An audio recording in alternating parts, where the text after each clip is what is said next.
Sir और नरेंद्र मोदी जी से मिलने आए थे। मोदी जी से आपने और मोदी जी ने आपसे क्या कहा? देखिए, मैं कुछ ही दिन पहले मैं यहाँ पे गुजरात के दौरे पे आया था और उसी वक्त से नरेंद्र मोदी जी और मेरे एक अच्छे संबंध स्थापित हुए। जब मैंने ये सारी जो चीज़ें चल रही थी उससे मैं जब मैं उनको मिला तब थोड़े से परेशान थे वो। लेकिन जिस दिन सुप्रीम कोर्ट का एक डिसीजन आने के बाद मैंने उनको फ़ोन किया, उनको बधाई दी, साथ ही साथ सर्टिफिकेट की ज़रूरत नहीं थी, वहाँ से अमेरिका से भी एक सर्टिफिकेट आ गया उनके लिए, तो इसलिए मैंने उनको फ़ोन किया था एक 5-6 दिन पहले बधाई देने के लिए, और मैंने उनको कहा था कि मैं आके मिलूँगा आपको। उसी दिन मुझे आना था जिस दिन उनका जन्मदिन था, लेकिन उस वक्त पता चला कि ये मोदी जी अनशन पे बैठे हैं, तो मैं बोला 3 दिन में कभी भी मैं जाके आके आपको मिल के आऊँगा मैं। बस उसी कारण मैं आज यहाँ पे आया हूँ, उनको मिला हूँ मैं और बधाई दी उनको। आज जी नरेंद्र जी का स्टेट मुस्लिम मामला है, इसके बारे में आपका क्या विचार है? मतलब महाराष्ट्र में पूरे सद्भावना मिशन से आप क्या शांतरा इस पूरे सद्भावना मिशन को किस तरह से देखते हैं राज्य?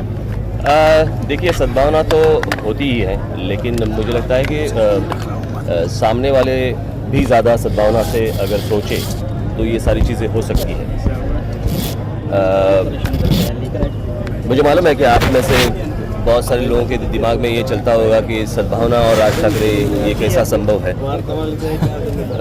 ये भी मुझे मालूम है। मेरा भी वही कहना है कि आप मुझे मत पूछिए, लेकिन अगर मेरे बारे में मैं बता दूं, अगर मेरी पार्टी के बारे में बता दूं, तो सद्भावना तो मन में होती ही है, लेकिन उसके लिए सामने वाले जो लोग होते हैं उनको भी एक ठीक तरह से रहना पड़ता है, ठीक तरह से सोचना पड़ता है, ठीक तरह से बात करनी पड़ती है। उसके बाद मुझे लगता है कि ये सद्भावना की बात आगे बढ़ सकती है। राज्य, ऐसे में एक पॉलिटिकल सवाल ये है कि क्या आने वाले समय में जो आपके नरेंद्र मोदी जी से अच्छे रिश्ते बन रहे हैं, बीजेपी से भी अच्छे रिश्ते बनेंगे, या सपोर्ट देने की अगर बात कभी आई महाराष्ट्र में, गुजरात में या केंद्र में, तो क्या आप साथ देंगे? देखिए, मुझे लगता है कि मैंने लास्ट टाइम यहाँ पे आके मैंने कुछ कहा था कि राजनीति से भी आगे कुछ संबंध होते हैं, और एक मित्रता होती है, एक सद्भावना होती है। वो एक मुझे लगता है कि हर एक चीज़ को अगर राजनीति की नज़रिए से देखें तो वो गलत है। लेकिन अगर प्रधानमंत्री जो है दावेदार हैं, वो प्रधानमंत्री पद के सबसे बड़े दावेदार के रूप में उभर रहे हैं उनको। ये देखिए, नरेंद्र मोदी जी, मैंने उस वक्त यही कहा था, नरेंद्र मोदी जी अगर प्रधानमंत्री बनते हैं तो बहुत खुशी की बात है, वो प्रधानमंत्री बन सकता है।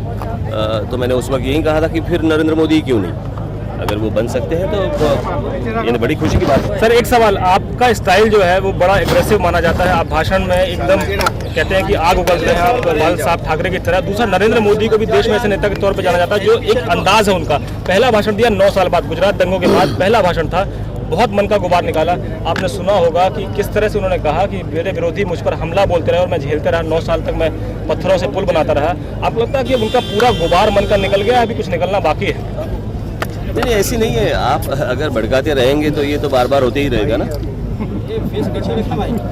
मुझे लगता है कि आप सवाल अगर इन चीज़ों के बारे में अगर कम पूछे, या उनके किसी के भी ऊपर अगर इस तरह के एलिगेशंस होते रहेंगे, तो ये कभी ख़त्म होने वाली बात नहीं है।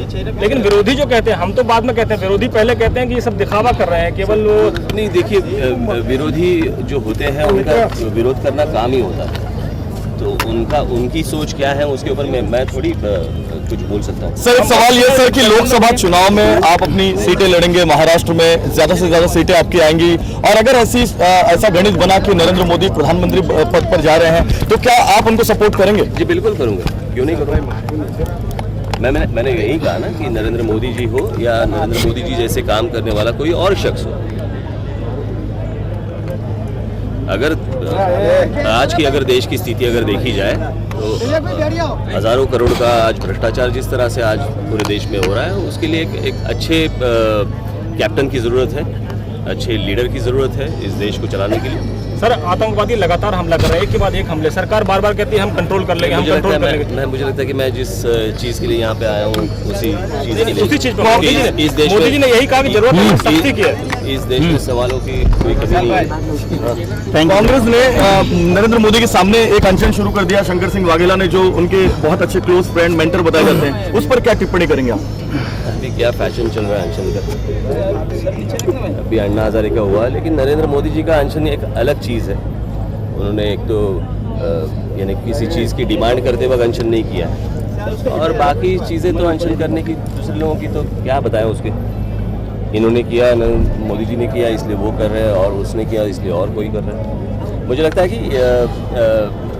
इस सद्भावना की अनशन के पीछे उनके मन में क्या भावना है, वो अगर समझ में आए तो मुझे लगता है कि ये उनका अनशन या उनकी सद्भावना की जो प्रति बात चल रही है सक्सेसफुल हुई है। सर एक सवाल, राहुल गांधी के लोग कहते हैं कि ये दिखावा न करें, मुस्लिमों से सद्भाव दिखाने की कोशिश करते हैं, बहुत सारे अल्पसंख्यक समाज के लोगों को लाया गया है, ये सब मैनेज किया गया सरकार ने, उस तरह से उनकी टीम को लोग कह रहे हैं। राहुल गांधी भविष्य के प्रधानमंत्री बताए जाते हैं, मोदी जी से मुकाबला होगा 2014 में, इस तरह की रिपोर्ट्स आ रहे हैं।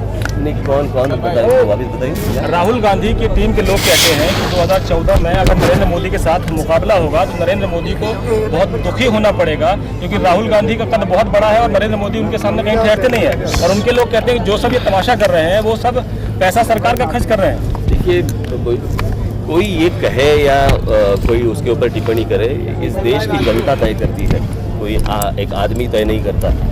तो मुझे लगता है कि जनता ये तय कर लेगी कि कौन बड़ा है और कौन छोटा है। ऊपर में जिस तरह से सरकारी खर्च हुआ है, ओके सर, खर्च तो होते ही रहते हैं, खर्च किया है, भ्रष्टाचार नहीं किया ना। आभारी राजभा, आभारी, थैंक यू।